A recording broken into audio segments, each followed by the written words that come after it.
بسم اللہ الرحمن الرحیم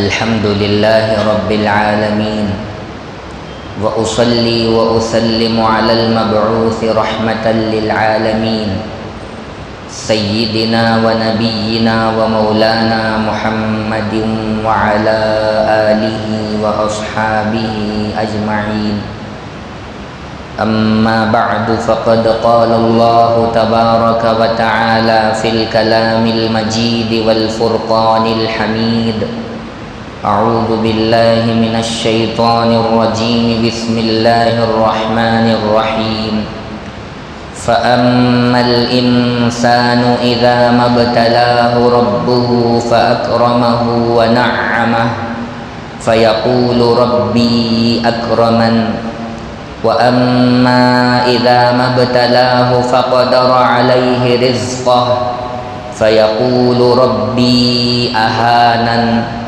كَلَّا بَل لَّا تُكْرِمُونَ الْيَتِيمَ وَلَا تَحَاضُّونَ عَلَى طَعَامِ الْمِسْكِينِ وَتَأْكُلُونَ التُّرَاثَ أَكْلًا لَّمًّا وَتُحِبُّونَ المال حبا جما كلا إذا دكت الأرض دكا دكا وجاء ربك والملك صفا صفا وجيء يومئذ بجهنم يومئذ يتذكر الإنسان وأنى له الذكرى يقول يا ليتني قدمت لحياتي فيومئذ لا يعذب عذابه أحد ولا يوثق وثاقه أحد يا أيتها النفس المطمئنة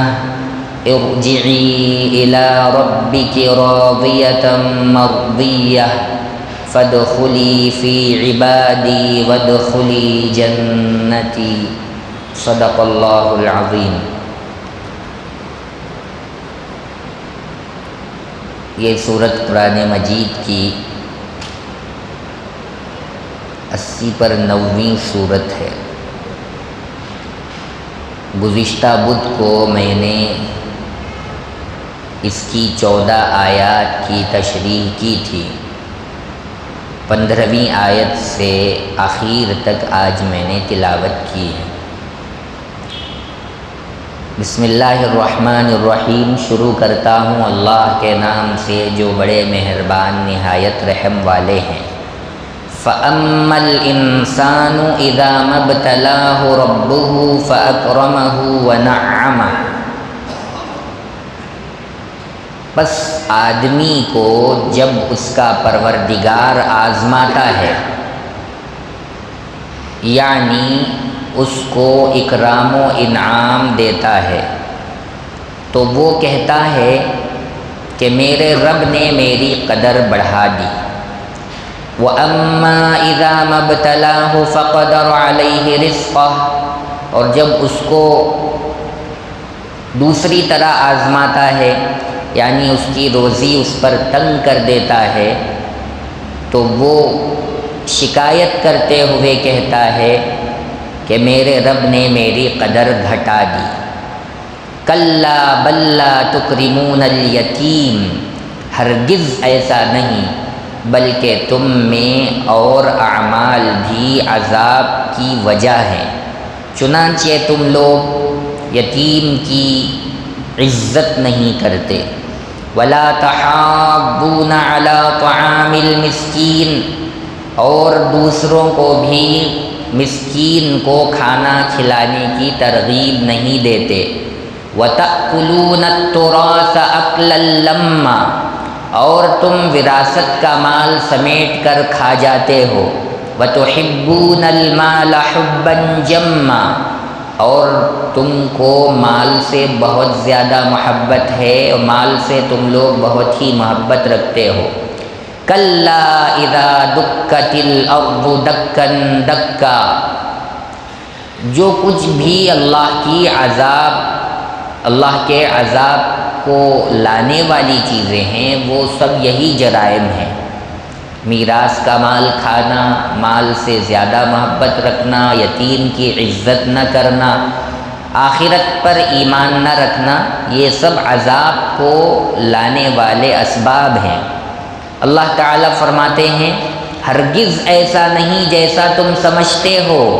اذا دکت الارض دکن دکا، جس وقت زمین کو توڑ پھوڑ کر ریزہ ریزہ کر دیا جائے گا۔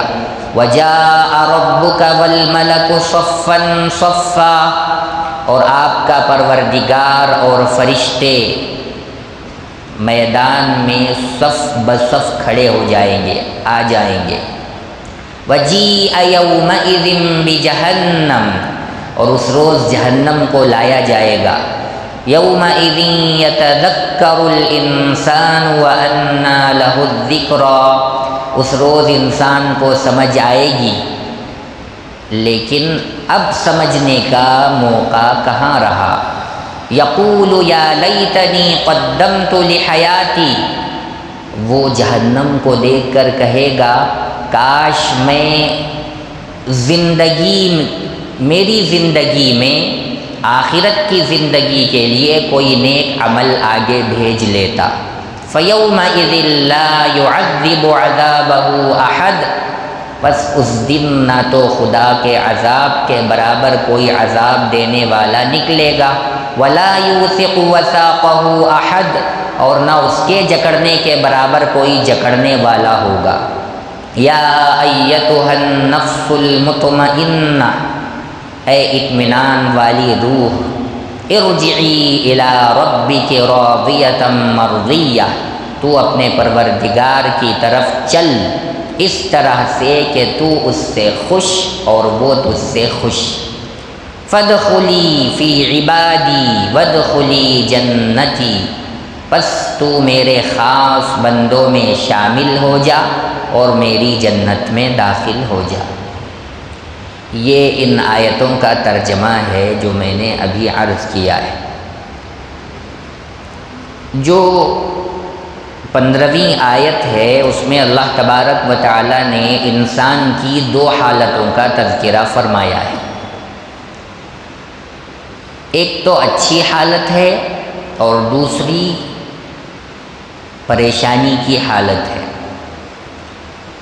اللہ تعالیٰ انسان کو 2 طرح سے آزماتے ہیں، ایک مال دے کر آزماتے ہیں اور دوسرا مال نہ دے کر آزماتے ہیں۔ انسان سمجھتا ہے کہ مجھے مال مل جائے تو عزت والا میں بن جاؤں گا، عزت کا دار و مدار مال کو سمجھتا ہے، اور وہ مال کمانے کے لیے ایڑی چوٹی کا زور اپنی ساری زندگی لگاتا ہے۔ اللہ تبارک و تعالی نے دونوں حالتوں کا تذکرہ فرمایا انسان کی، کہ انسان جب اچھی حالت میں ہوتا ہے اللہ تعالیٰ اس پر نعمتوں کی بارش فرماتے ہیں، وہ خوب نعمتوں میں مستیاں کرتا ہے، اور کیا سمجھتا ہے اللہ نے مجھے مال دیا ہے تو میں اس کا مستحق تھا، میرے اندر وہ قابلیت، وہ صلاحیت، وہ ہنر تھا جس کی بنیاد پر اللہ نے مجھے دیا ہے اور اس کا میں مستحق ہوں۔ تو ایک تو اپنے آپ کو مال کا مستحق سمجھنا، اور دوسرا مال کو عزت اور ذلت کی چیز کے درمیان فرق کرنا، کہ جسے مال ملے گا اسی کو عزت ملے گی، جسے مال نہیں ملے گا اس کو ذلت ملے گی۔ تو اللہ تعالیٰ نے فرمایا کہ انسان کو جب اللہ نعمتیں دیتے ہیں، اللہ تعالیٰ مالداری عطا فرماتے ہیں، تو وہ کیا کہتا ہے؟ ربی اکرمن، میرے رب نے مجھے عزت دے دی، میری قدر بڑھا دی۔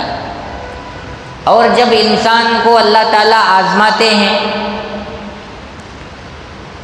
کہ یہ مال کی تنگی کی وجہ سے، مصیبتوں اور آزمائشوں میں پڑنے کی وجہ سے کہیں اپنی زبان سے شکوے شکایات اور گلے تو نہیں کرتا، جب اللہ تعالیٰ اس کو تنگ کر دیتے ہیں، روزی اس پر تنگ ہو جاتی ہے، اب یہ کیا کہتا ہے؟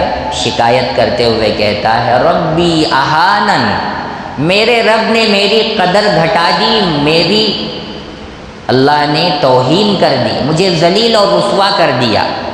اس کا مطلب صاف ہے کہ انسان مال کو عزت کی چیز سمجھتا ہے، غریبی کو ذلت کی چیز سمجھتا ہے، حالانکہ یہ تصور اور یہ خیال بالکل غلط ہے۔ ایسا نہیں ہے اللہ کی نظر میں کہ جو مال والا ہے وہ عزت والا ہے، جو غریب ہے وہ ذلت والا ہے۔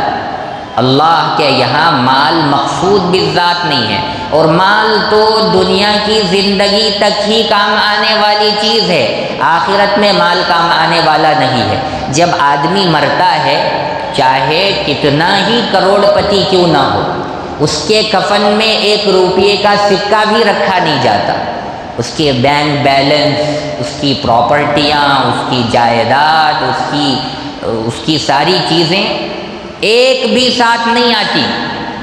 تو مال صرف دنیا کی زندگی تک ہی ہے، اس کے بعد وہ کام آنے والا نہیں ہے۔ لیکن آدمی اس کو مقصود بالذات سمجھتا ہے، وہی سب کچھ ہے، اس کو سمجھتا ہے اللہ نے اس کا انکار فرمایا ہے۔ ہرگز نہیں، مال کو تم مقصود سمجھ رہے ہو، مال مقصود نہیں ہے، اور مال کے بارے میں اپنا استحقاق جتا رہے ہو کہ میں اس کا حقدار تھا لہٰذا مجھے اللہ نے دیا، تو سچی بات یہ ہے کہ تم مال کا حق بھی نہیں رکھتے۔ یہ تو اللہ کا کرم ہے، اللہ کا احسان ہے کہ اللہ نے تم کو عزت والی زندگی دینے کے لیے مال سے نوازا ہے، تم حق بھی نہیں رکھتے تھے۔ یہ تو اللہ کے قبضے قدرت میں ہے کہ جس کو چاہے مال دیں، جس کو چاہے غریب بنا دے۔ اللہ نے مال دیا ہے، دوسروں کے سامنے ہاتھ پھیلانے سے بچایا ہے، عزت کی زندگی عطا فرمائی ہے، تو یہ اللہ کی محض کرم فرمائی ہے، اللہ کا احسان ہے۔ تو سچے ایمان والے کی علامت یہ ہے کہ وہ مال کے ملنے پر، نعمتوں کے ملنے پر اللہ کی طرف سے جو آزمائش آتی ہے، میں دیکھوں اس بندے کو مال دے کر کہ یہ شکریہ ادا کرتا ہے یا ناشکری کرتا ہے، مال کی گھمنڈی میں اپنے آپ کو اترانے میں لگاتا ہے اور دوسروں کے سامنے اپنا بڑپن ظاہر کرتا ہے اور دوسروں کے ساتھ زیادتی کا معاملہ کرتا ہے، یہ آزمائش ہے۔ مالدار بن جانا کوئی بڑی بات نہیں، مال ملنے کے بعد بھی اللہ کی طرف سے آزمائش ہوتی ہے کہ یہ شکریہ ادا کرتا ہے یا ناشکری کرتا ہے۔ اس لیے اللہ نے فرمایا کہ جب اس کا رب اس کو آزماتا ہے، کیا دے کر؟ مال دے کر، نعمتیں دے کر، تو کیا کہتا ہے آدمی؟ اللہ نے میری قدر بڑھا دی۔ قدر بڑھا دی کا مطلب یہ ہے کہ مجھے اللہ نے مال دیا، میں اس کا احسان مانوں، اس کے حکموں پر چلوں، ہر آن ہر لمحہ اس کا شکریہ ادا کروں، اور اللہ نے جو کچھ مال دیا ہے اس کو خوب اللہ کے بندوں پر اللہ کے راستے میں خرچ کروں، یہ اس کا حقیقی شکر ہے۔ لیکن آدمی مال کو دنیا میں عزت کی چیز سمجھتا ہے، اور جب اللہ تعالیٰ اسے آزمانے کے لیے تکلیف میں ڈالتے ہیں، مصیبت میں مبتلا کرتے ہیں، کچھ گھاٹا ہو جاتا ہے، روزی تنگ ہو جاتی ہے، تو کہتا ہے اللہ نے میری توہین کر دی، اللہ نے مجھے رسوا کر دیا۔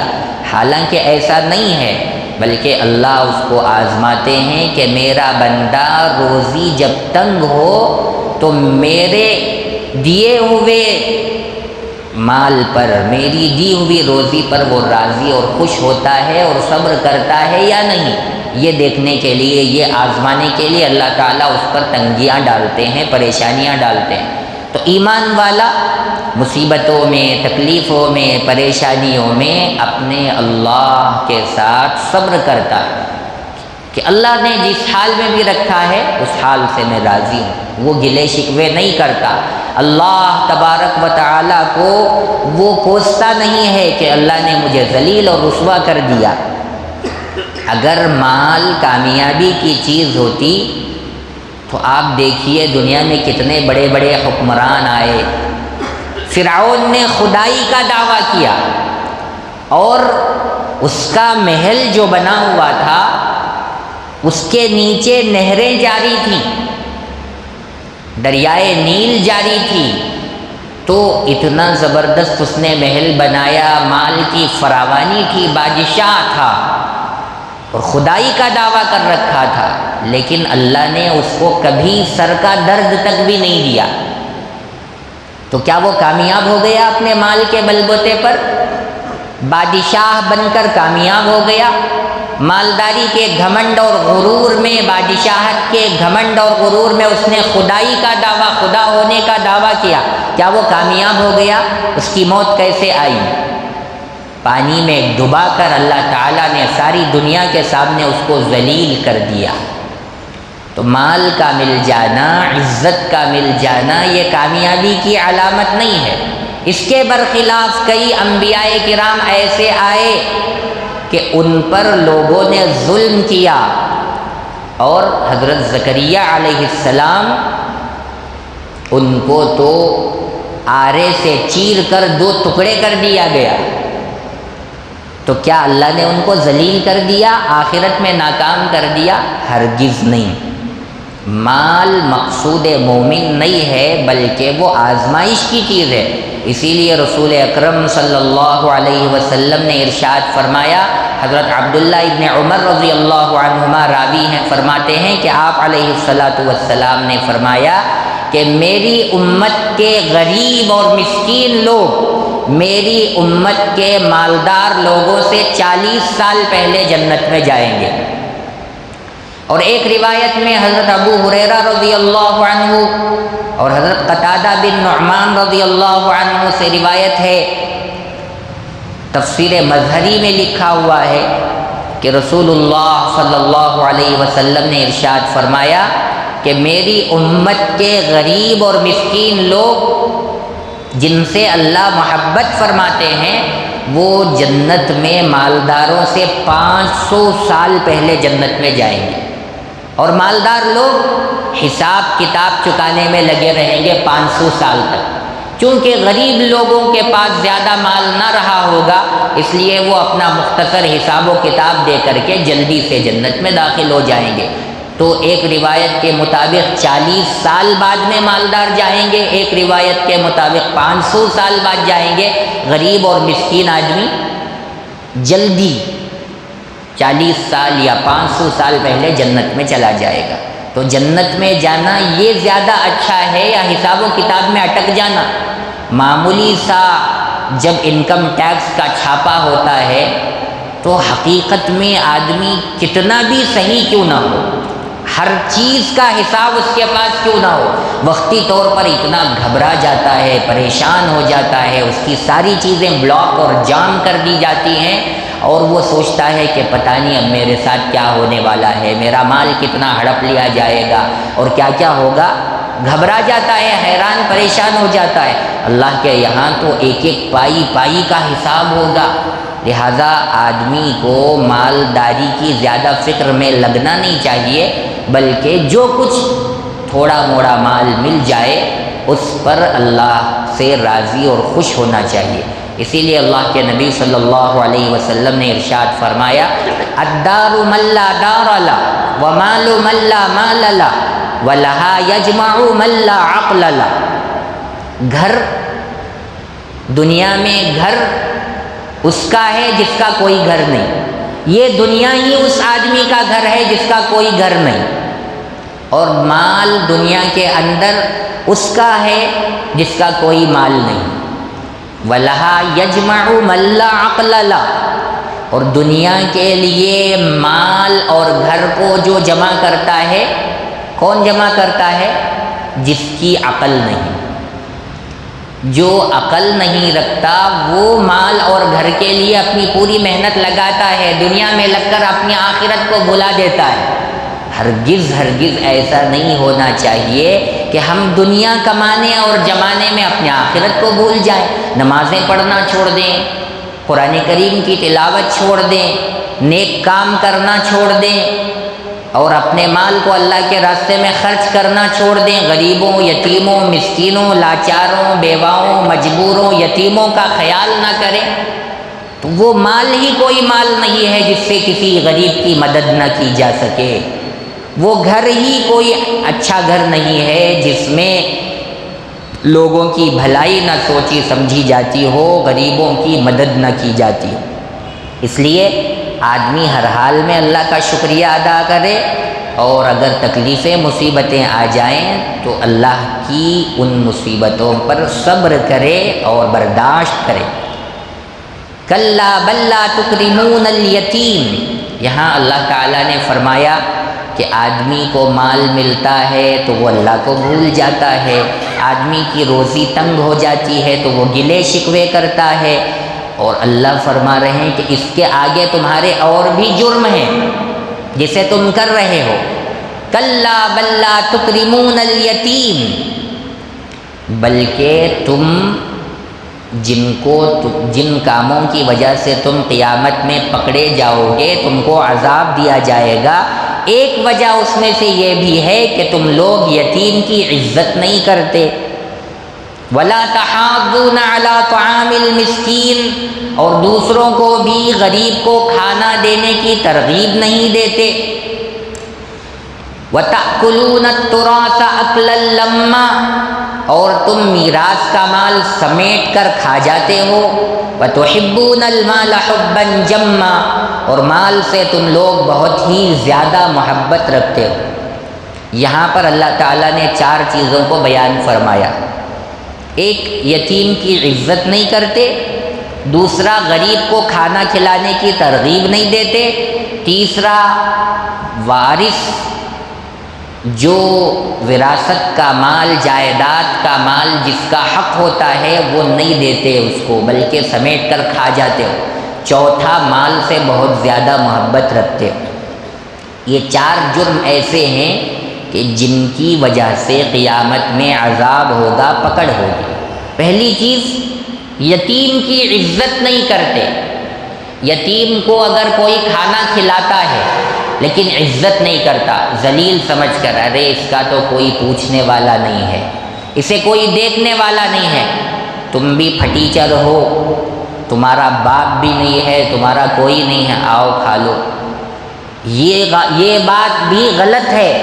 علماء نے لکھا ہے کہ کھانا بھی کھلاؤ، عزت کے ساتھ کھلاؤ، اسے محسوس نہیں ہونا چاہیے کہ میں یتیم ہوں، میرا کوئی پوچھنے والا نہیں ہے، میرے اوپر کسی کا سہارا نہیں ہے، ایسا بالکل محسوس نہ ہو۔ جس طرح تم اپنی اولاد کے ساتھ، اپنے سگے بچوں کے ساتھ برتاؤ اور حسن سلوک کا معاملہ کرتے ہو، ایسے اس بچے کے سر پر بھی ہاتھ رکھو جس کے باپ کا سایہ اٹھ چکا ہے۔ یتیم کا خیال رکھنا، اس کی عزت کرنا، اسے کبھی محسوس نہ ہونے دینا کہ یہ بے سہارا ہے، اس کا دل بھی بہلے، وہ بھی اطمینان کی زندگی گزارے کہ ہاں میرا بھی کوئی پوچھنے والا ہے، میرا بھی کوئی خیال کرنے والا ہے۔ اللہ کے نبی صلی اللہ علیہ وسلم نے یتیموں کا تذکرہ کرتے ہوئے فرمایا، تمہارے گھروں میں بہترین گھر وہ ہے جس میں یتیم کی پرورش ہو رہی ہو اور یتیم کی عزت ہو رہی ہو، اور فرمایا تمہارے گھروں میں بدترین گھر وہ ہے جس میں یتیم کی ذلت ہو رہی ہو، یتیم کو ستایا جا رہا ہو، تکلیفیں دی جا رہی ہوں اور اسے تڑپایا جا رہا ہو، پرورش نہ ہو رہی ہے۔ اور اللہ کے نبی صلی اللہ علیہ وسلم نے یہ بھی ارشاد فرمایا ہاتھ کا اشارہ کر کے کہ قیامت میں اور یتیم کی پرورش کرنے والا، یتیم پر رحم کرنے والا، یتیم کو دیکھنے والا اس طرح ہوں گے۔ صحابہ فرماتے ہیں کہ آپ صلی اللہ علیہ وسلم نے شہادت کی انگلی اور بیچ کی انگلی دونوں کو ملا کر ایسے فرمایا، دکھا کر فرمایا کہ میں اور یتیم کی پرورش کرنے والا جنت میں اس طرح ہوں گے۔ مطلب یہ ہے کہ اتنی زیادہ جنت میں یتیم کی دیکھ بھال کرنے والا میرے قریب ہوگا۔ تو اب جسے اس بات کی خواہش ہو کہ میں رسول اللہ صلی اللہ علیہ وسلم کے جنت میں بہت زیادہ قریب رہوں، وہ یتیم کی پرورش کرے، یتیم کا خیال رکھے۔ یہاں تک کہ اللہ کے نبی صلی اللہ علیہ وسلم نے یہ بھی فرمایا کہ اگر کسی نے محبت کے ساتھ محبت بھرے لہجے میں ہمدردی کرنے کے لیے یتیم پر 1 روپیہ خرچ نہ کرے، 1 کپڑا نہ دلائے، 1 لقمہ کھانا نہ کھلائے، 1 گھونٹ پانی نہ پلائے، صرف محبت بھرے انداز میں اس کے سر پر ہاتھ رکھ دے تو جتنے بالوں پر وہ اس کا ہاتھ لگے گا اتنی نیکیاں اسے ملیں گی۔ تو اس زمانے میں ہم دیکھتے ہیں کتنے یتیم بچوں کی کتنی زیادہ لوگ کھنچائی کر رہے ہیں، استحصال کر رہے ہیں، ان کا مال کھا رہے ہیں، ان کو جو میراث باپ کے چلے جانے کی وجہ سے ملنا چاہیے تھا دبا کر کھا لیتے ہیں۔ چچا ہوتا ہے، اس یتیم بچے کا جو چچا ہے وہ کھا لیتا ہے، اور بہت سارے افراد ہیں باقاعدہ یتیم بچے کو جو حق ملنا چاہیے وہ نہیں دیتے، چونکہ چھوٹا بچہ ہوتا ہے اس کو کچھ معلوم نہیں ہوتا تو وہ یتیم کی عزت نہیں کرتے بلکہ اس کو ذلیل کرتے۔ یہ ایک جرم یہ بیان فرمایا اللہ نے۔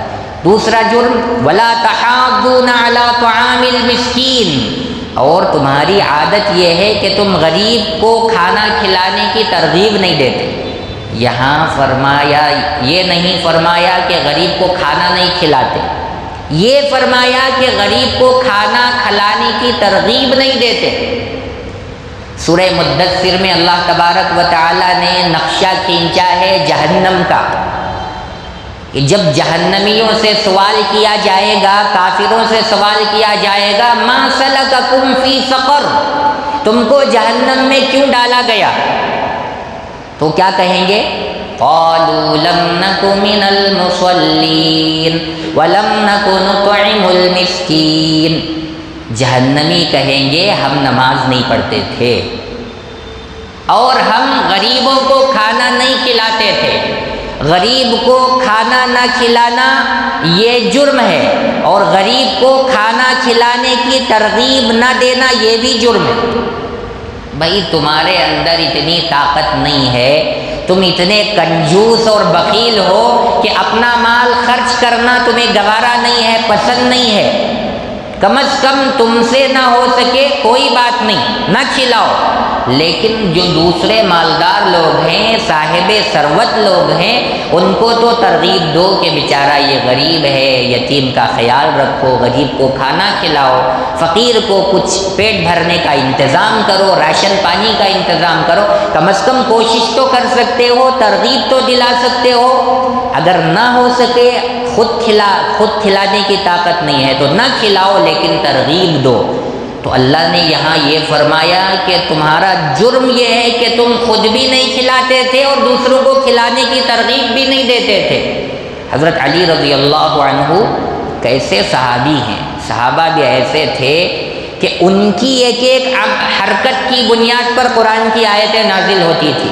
وَيُطْعِمُونَ الطَّعَامَ عَلَىٰ حُبِّهِ مِسْكِينًا وَيَتِيمًا وَأَسِيرًا، ایمان والوں کی شان یہ ہے کہ وہ غریبوں کو کھانا کھلاتے ہیں، کس سے؟ محبت سے کھلاتے ہیں، عزت سے کھلاتے ہیں۔ مسکینا و یتیما و اسیرا، حضرت علی رضی اللہ عنہ بھوکے پیاسے تھے، کئی دن سے صحابہ کے فاقے گزرتے تھے، حضرت علی رضی اللہ عنہ کے پاس کہیں سے 3 روٹیاں آئی، اب ان کے پاس ایک مانگنے والا آ گیا، وہ غریب تھا، مسکین تھا، اس نے کہا اللہ کے نام پر دے دو، حضرت علی رضی اللہ عنہ نے 1 روٹی اٹھا کر دے دی۔ پھر ایک اور تھوڑی دیر کے بعد ایک اور بچہ آ گیا جو یتیم تھا، جس کے باپ کا سایہ اس کے سر سے اٹھ چکا تھا، اس نے مانگا اللہ کے نام پر کچھ دے دو، حضرت علی رضی اللہ عنہ نے دوسری روٹی اس یتیم کے حوالے کر دی۔ پھر تیسرے مقام پر تیسری مرتبہ ایک فقیر آیا، اس نے کہا کہ میں قیدی ہوں، مجھے قید کر کے رکھا گیا ہے، میرے پاس کھانے کے لیے کچھ نہیں ہے، اللہ کے نام پر کچھ دے دو۔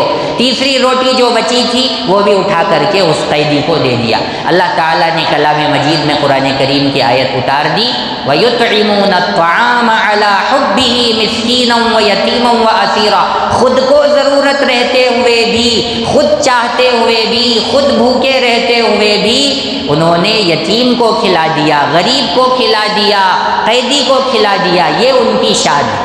آج ہمارا حال کیا ہے؟ اپنا کام بنتا بھاڑ میں جائے جنتا۔ شیخ اپنا دیکھ، میرا پیٹ بھر جائے بس، چاہے پڑوس میں بھوکا مر رہا ہو، میرے سامنے والا تکلیف اور مصیبت میں مبتلا ہو، پریشانی میں مبتلا ہو، مجھے اس کی کوئی پرواہ نہیں۔ آج ہمارا یہ حال ہے، لہٰذا ہمیں ایسا نہیں بننا چاہیے۔ اسلام ہمیں یہ تعلیم دیتا ہے کہ خود سے زیادہ دوسروں کا خیال رکھو۔ ایک صحابی حضور صلی اللہ علیہ وسلم کے یہاں مہمان ہوئے، حضور نے پوچھا کہ کون ہے جو ان کو اپنے گھر کا مہمان بنائے؟ ایک صحابی فوراً اٹھ کر کھڑے ہو گئے کہ میں مہمان بنانے کے لیے تیار ہوں، حالانکہ ان کے گھر میں بچے بھوکے پیاسے ہیں اور میاں بیوی کو کھانے کے لیے کھانا نہیں ہے۔ تیار ہو کر کھڑے ہو گئے، میں مہمان بناؤں گا۔ گھر جا کر کے کہا کہ بچوں کو بہلا پھسلا کر کے سلا دو اور دسترخوان بچھا دو، جب کھانے کا وقت آئے تو چراغ بجھا دو۔ ہم ایسا کریں گے کہ کھا رہے ہیں، مہمان کے سامنے رکھ دیں گے، مہمان کھا لے گا، ہم بھوکے رہ جائیں گے۔ کیسے صحابہ تھے، کیا وہ کیسے انسان تھے، انسانوں کی شکل میں فرشتوں سے بھی اعلیٰ درجے پر فائز تھے۔ آج ہمارے اندر وہ خصلتیں نہیں ہیں، اس وجہ سے آج اسلام اور مسلمان بدنام ہو رہے ہیں۔ مسلمانوں کو بدنام کیا جا رہا ہے اخلاق کی کمی کی بنیاد پر۔ ہم اپنے لیے دوسروں کا مال ہڑپ لیتے ہیں، دوسروں پر زیادتیاں کرتے ہیں، دوسروں پر ظلم ڈھاتے ہیں۔ ان سب خرابیوں کی وجہ سے ہماری عزت نیلام ہو رہی ہے۔ تیسرے نمبر پر اللہ نے فرمایا وَتَأْكُلُونَ التُّرَاثَ أَكْلًا لَمًّا، اور تم میراث کا مال سمیٹ کر کھا جاتے ہو۔ وہی جو میں نے کہا کہ جیسے گوشت کھانے والے جانور، چیل ہو، کوا ہو، تو مردار خور جانور جیسے منڈلاتے رہتے ہیں، کسی جانور پر ان کی نگاہ پڑے، مرا ہوا پڑا رہے، فوراً جھپٹا مارتے ہیں کہ ہم کھائیں۔ ایسے کسی کی میراث کے مال پر نظر لگائے رہتے ہیں۔ ہر گھر کا یہی حال ہے۔ سگے بھائی بہنوں میں اختلاف ہو جاتا ہے وراثت کے مال کو لے کر، جائیداد، پراپرٹی کو لے کر سگے بھائی بہنوں میں ہنگامہ ہوتا ہے، لڑائیاں ہوتی ہیں، ایک دوسرے کی جان کے دشمن ہو جاتے ہیں۔ اللہ اسی کو فرما رہے ہیں کہ تم میراث کا مال سمیٹ کر کھا جاتے ہو۔ سمیٹ کر کھانے کا مطلب یہ ہے کہ حق والے کا حق تم مار دیتے ہو، نہیں دیتے۔ ابھی بھی ہندوؤں کے یہاں ایک طریقہ رائج ہے کہ چونکہ پوری زندگی بالغ ہونے تک لڑکی کو پالا گیا، پوسا گیا، جب شادی ہوتی ہے تو خوب دھوم دھڑاکے سے اسے جوڑے جہیز دے کر کے، سونے چاندی کے زیورات دے کر کے، گھر اس کا بسانے کی پوری کوشش کر کے اس کا انتظام کر دیا جاتا ہے، تو کہتے ہیں کہ اب میراث میں اس کا کوئی حصہ نہیں ہے، صرف بھائیوں کا حصہ ہے۔ اور یہ رواج ہندوؤں سے چل کر مسلمانوں میں آ گیا۔ اب مسلمان بھی یہ سوچتے ہیں کہ میری بہن، اسے تو لاکھوں کا زیور ڈال دیا گیا، جوڑے اور جہیز میں بہت زیادہ سامان دے دیا گیا، کار دے دی گئی، گاڑی دے دی گئی، اور شادی محل کے لیے لاکھوں روپے خرچ ہو گئے۔ اب باپ کی پراپرٹی میں، ماں کی جائیداد میں کوئی حصہ نہیں ملے گا بہنوں کو۔ یہ اسلام کی تعلیمات نہیں ہیں۔ اسلام کہتا ہے کہ لڑکے کو بھی حصہ ملے گا، لڑکی کو بھی حصہ ملے گا، لیکن لڑکی کو ایک حصہ ملے گا، لڑکے کو 2 حصے ملیں گے۔ بالکل لڑکیوں کو وراثت کے مال سے محروم کر دینا یہ بھی ظلم ہے۔ اسی کو اللہ نے فرمایا کہ تم میراث کا مال سمیٹ کر کھا جاتے ہو، یہ جرم ہے، ایسی غلطی نہ کرو، بلکہ جس کا جتنا حق ہے اسے ادا کرو۔ آج ہم اللہ سے ڈر کر، اللہ کا خوف کھا کر کے، ایک دن سب کو مرنا ہے، کوئی اپنے ساتھ ایک پائی بھی لے کر نہیں جائے گا۔ بڑے بڑے کروڑ پتی لوگوں کو دیکھو، موت آن کے آد میں آئی، دبوچ کر لے گئی، ان کی ساری پلاننگ دھری کی دھری رہ گئی۔ کیا کیا سوچ رکھا تھا، یہ بلڈنگ بناؤں گا، وہاں پراپرٹی بناؤں گا، وہ زمینیں خریدوں گا، یہ کروں گا، وہ کروں گا۔ موت آئی، فوراً جو گئے سب کیا دھرا رہ گیا۔ تو انسان مال کو بنیاد نہ بنائے۔ کسی نے بڑی اچھی بات کہی کہ ایک موقع پر بھائی بھائی لڑ رہے تھے، تو درمیان میں وہ صاحب آ گئے۔ انہوں نے کہا تم کس بات کو لے کر لڑ رہے ہو؟ انہوں نے کہا کہ ہمارے باپ نے وراثت چھوڑی ہے، مال چھوڑا ہے، اس مال کو لینے کے لیے، حاصل کرنے کے لیے ہم لوگ لڑ رہے ہیں۔ تو اب انہوں نے کہا کہ تم کیسے بے وقوف انسان ہو، یہ فریج ہے، یہ واشنگ مشین ہے، یہ گاڑی ہے، یہ بلڈنگ ہے، اور یہ موبائل فون ہے، یہ سب دنیا کی کمپنیوں نے بنایا ہے۔ واشنگ مشین سیمسنگ کی کمپنی سے آیا ہے، موبائل ویوو اور اوپو کی کمپنی سے آیا ہے، اور پھر گاڑی جو ہے ہونڈا اور سوزوکی کی کمپنی نے بنایا ہے، اور گھر جو ہے وہ مزدوروں نے بنایا ہے۔ ساری دنیا کی کمپنیوں نے دنیا کی چیزیں بنائی ہیں۔ تم کیسے بے وقوف اور ناعقل آدمی ہو کہ دنیا کی کمپنیوں نے جس پروڈکٹ کو بنایا اسے حاصل کرنے کے لیے آپس میں لڑ رہے ہو۔ تمہارے باپ کا جو پروڈکٹ ہے، تمہارے باپ کی جو حقیقی وراثت ہے، اس سے تم لڑ رہے ہو۔ یعنی جو سگا بھائی ہے اسے کس نے پیدا کیا؟ اللہ نے سبب بنایا، ذریعہ بنایا باپ کو۔ تو میں دنیا کی کمپنی نے جو چیزیں بنائی ہیں ان کو لینے کے لیے اپنے باپ کے پروڈکٹ سے لڑ رہا ہوں۔